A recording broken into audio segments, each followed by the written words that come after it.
So joining with me now is an up-and-coming artist. I really love his music. I like the way how he uses it to tell stories about himself and his life.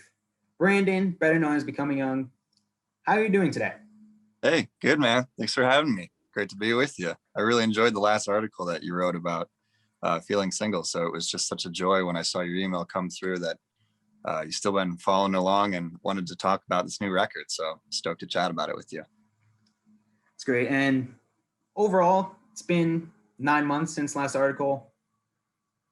Yeah, Has it's hard to anything believe. really changed? It doesn't feel that long at all. It does not feel that long at all. Has anything changed during those past few months? Have you learned Oh, anything man. new? Great question. Everything has changed. I almost don't know where to begin with that one. Musically, it's been a big time of exploration. And it's been an interesting time of self-realization as well as I go through a lot of personal changes and write through those changes. But perhaps one of the most interesting changes is that when you interviewed me that last time and we did an article for Feeling Single, I don't know if I told you this, but I actually wrote my current record and recorded it before Feeling Single.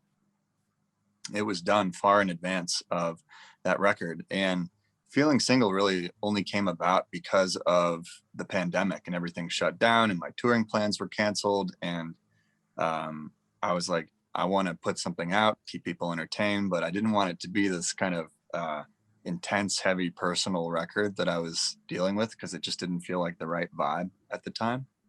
So I went into my catalog and I found some songs that I liked and that I wasn't really planning to record, and just kind of threw a record together, and that became Feeling Single, which ironically has been pretty well received for being kind of like just like throw it together, let's see what we come up with, go into the studio with my buddy and not taking things too seriously. And now many months after that, 8 months, I guess you said, 9 months, that record's out, and it felt like, okay, it's time to release this record that I made in basically January of 2020. And so it's brought up a lot to process some of that old emotion that came from what literally was a different world, like pre-COVID and all that. And it feels really good to be getting it off my chest and to now be also focusing on who I want to be and who I want to grow into after getting all of that energy off of my chest. Has this new album, The Songs I Wrote You, has that helped provide clarity on the person you want to be? Yes. And I'd say mostly through the processing and just seeing, like, I spent a lot of time living. I'm talking particularly about the B side of the record right now, because the record covers a lot of emotional ground. So maybe I'll back up a little bit first. It kind of starts with like sweet beginnings, and then it gets into these like games a little bit early on with No Strings Attached, which was, I guess, a facet of me a while ago, a few years ago. And then it kind of gets into this moment where it's like, oh, wow, we're in love. And then a moment of heartbreak and just like failing to reconcile with losing something that was so meaningful. And then it gets into this like longing, like, I want this.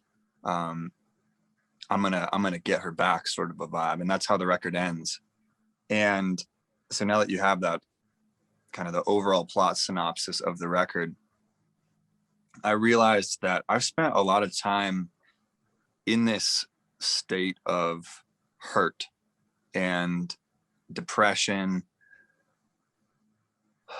pining after someone, longing for someone who, like, things just weren't working. And it took a long time for me to realize that I don't want to live in that headspace anymore. Like, I want to be happy. I want to make music that makes people feel good about themselves, that feels empowering. And there is some of that on that record, but there's probably 3 or 4 songs on this record that are pretty heavy and dark. And you listen to it and you're like, wow, that's intense.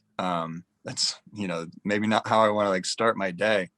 And I think it's important to have those songs in your catalog as an artist. I'm glad that I made that record and that I wrote it.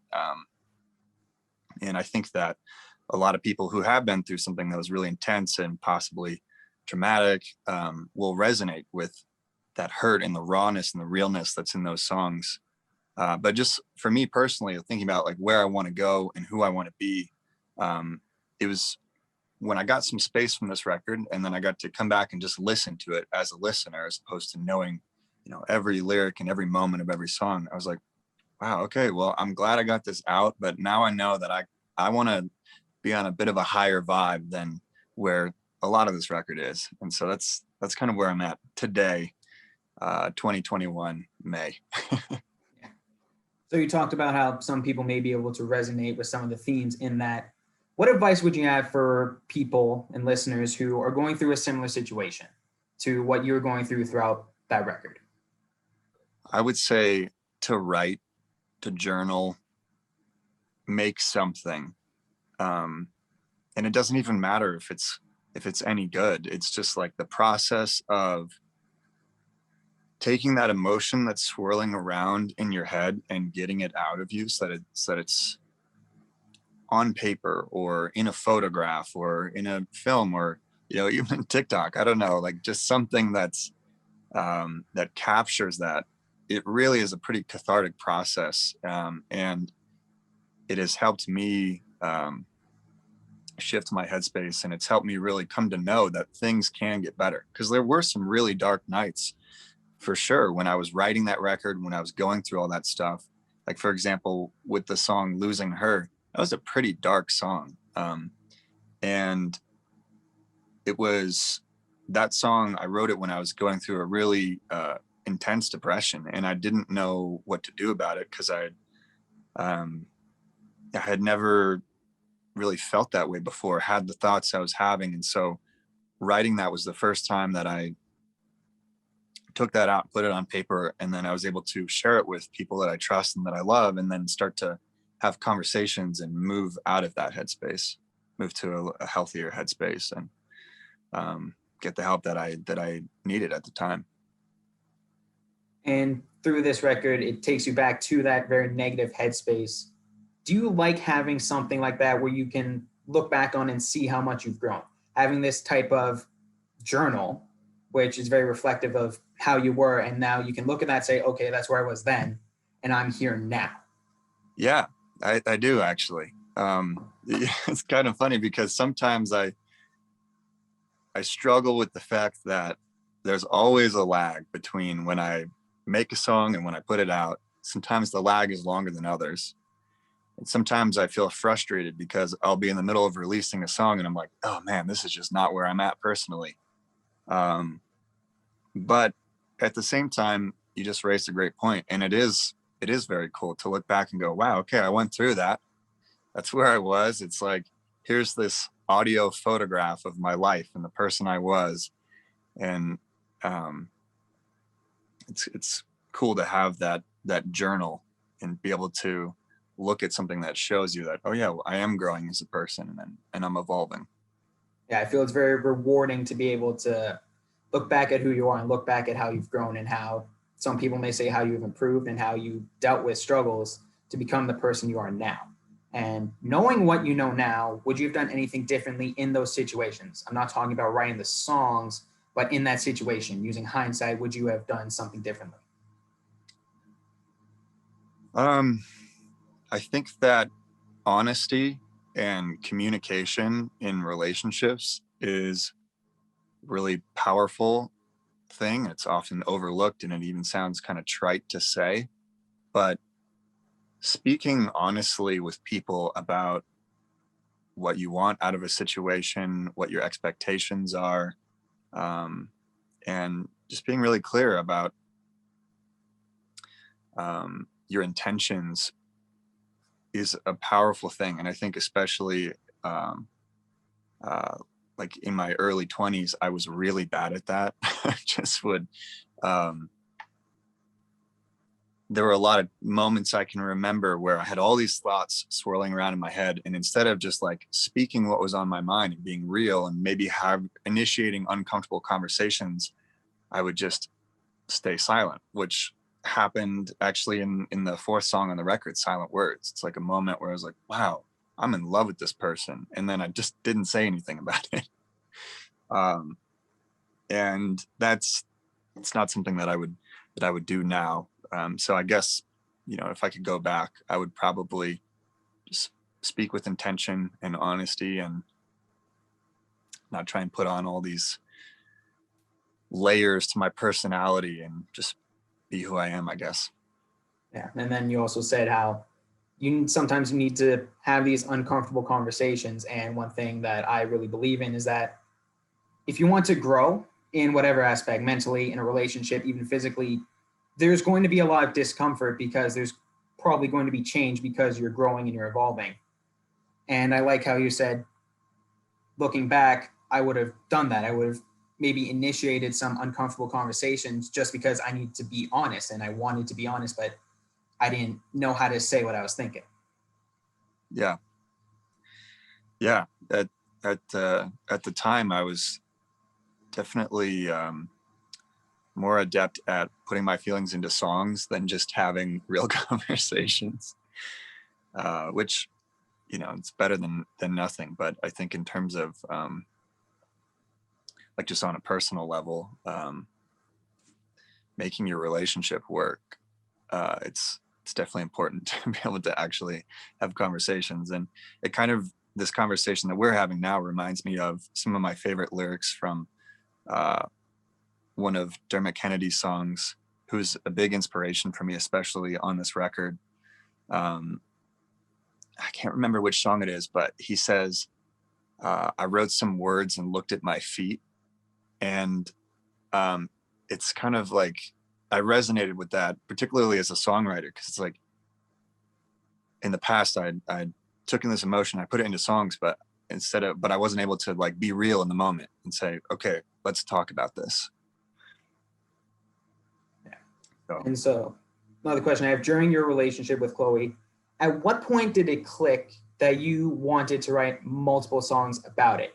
You said how after No Strings Attached, you were kind of thinking, wow, I've never written 2 songs about anyone, and how that worried you.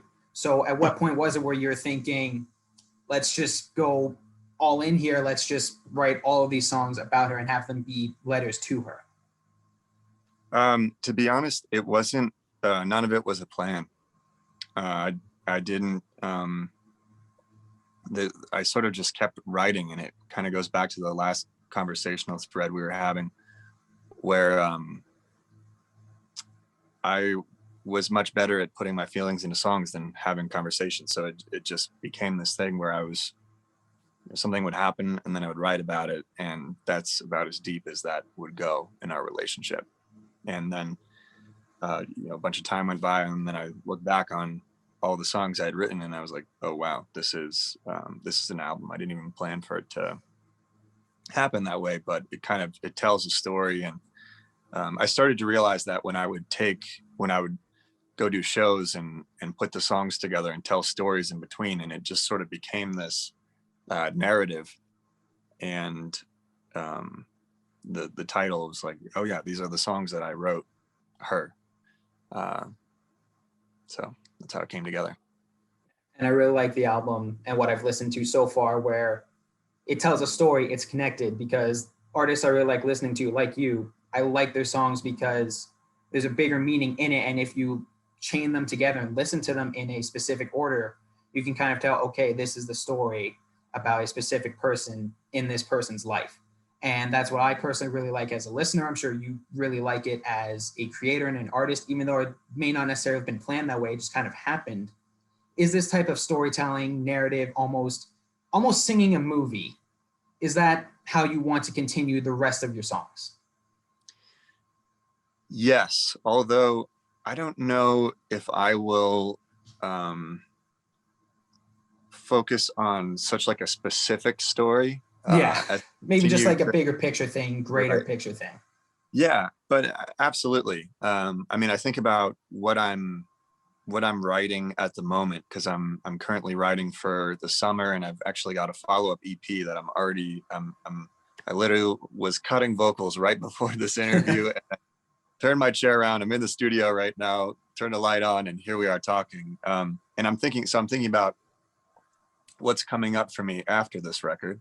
And it continues the narrative, but it's not so like, okay, this happened and then this happened and then this happened, like my current record, where I literally put like the stories on the cover of every song. It was Yeah. back on it now, and it's like, okay, that was a record that was really like about me. Like I put literally my story on the cover.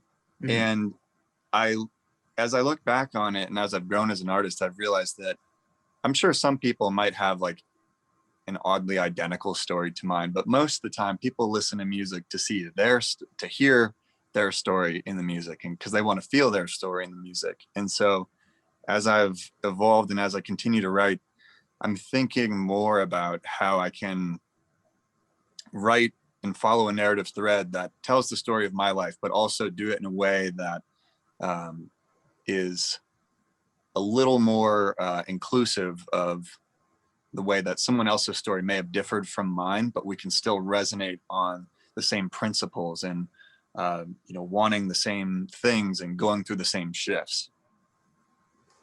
Right. And for that, do you feel that adds a level of authenticity to your music that makes you really proud and is something listeners really want to hear through your music? I do. Yeah, I do. It feels weird to give it a name because honestly, it's just, I wouldn't know what else to do. Like it's not like I could do anything else. I'm just not one of those people that can sit in a room and write about something that's purely hypothetical and then release it myself and sing it all the time. And it has to come from a real place and be something that I resonate with. Although should say I do like writing for like movies and TV, where you get a brief and it's like, okay, this is not related to my life at all. It's just a story. I have to get in this other person's head, and that's fun. I'd like to do more of that, but I think that where I naturally gravitate towards is just like, okay, here's literally what's going on in my life. I'm an open book.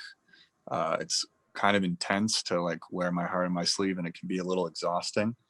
But at the same time, it also is cool to feel like I make a lot of friends along the process, like yourself, people who hear the songs and they relate, and then we can all sort of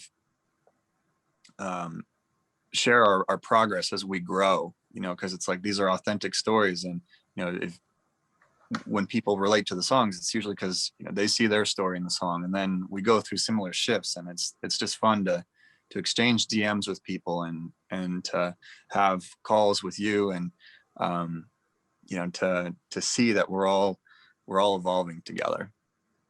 And I feel to you, that's something that's very rewarding about this process. You can be authentic, true to yourself. This is my story. And then you're able to connect with other people who see their story in it and just relate to you in a lot of ways based on what you put out there. Yeah. It's good. Well, that's all the questions I have. Thank you very much for your time. New album comes out on May the 19th. The Songs I Wrote You. Everyone be sure to check it out. Awesome. Yeah. Thank you so much for having me, man.